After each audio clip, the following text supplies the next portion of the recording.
Manni isin argitan kun lookii 25 Shaashmannee ganda duwwaa afurii keessa kaartaa irraa meetira 150 yoo guddate 200 fagaata.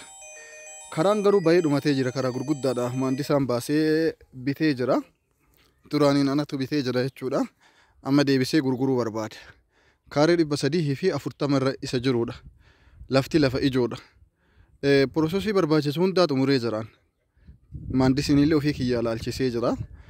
Utubaa maal waan jedhan guutuu kafalee xumuree jira. Mana gaafa ijaarrattan anatu irra dhaabatee isin ijaara. Maqaallee haga gandaatitti fidee anatu isin jijjiira. Manni kun kiyya jechuudha. Safara kanatti kaaree hisaaba 200 jira. Ani gatiin isiitti gurgurachuu barbaadu 400 jedha. Inshallah yoo ijoollee biyya Arabaa taate dhiiraa ta'u shamaraa ta'u waa keessaan laalaaf.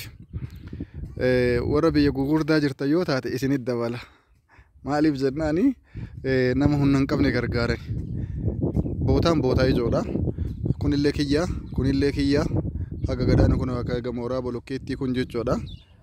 Alhamdulillah kennaa rabbiiti. Isa gurguruun barbaadu. Karraa gurguruu barbaadu tama olaantu tana kaara 340 gurguruu barbaada. Kiyyuma jechuudha. Qaaqa tokkoof xaaxaa tokko hin qabdani. Dhuftanii bitattanii gammaduu malee karaan karaa guddaadha. Karaa mee akkamiin isinin mul'isa. Ila kunoo karaa akkana bahee dhumatee jira. Masgiida Khawsar bira. Masgiida Khawsarii jedhama. Ila kunoo mana kanaan duubnin manni fuula achi deebi'eeru masgiidaan walitti garagaleera jechuudha. Manni lamaan duubaan jirtu tun masgiida afoo jirti. Bishaan hin jira, ifaan hin jira safara.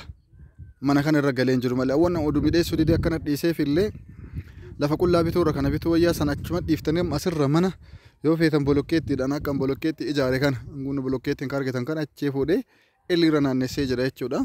Mana addaatitu ijaaramee jira. Akkana ijaaruu dandeettan fedha keessaniin. Yoo barbaadan ammoo ani irra dhaabadha akkuma kiyyaatti isin ijaaruu hin danda'a.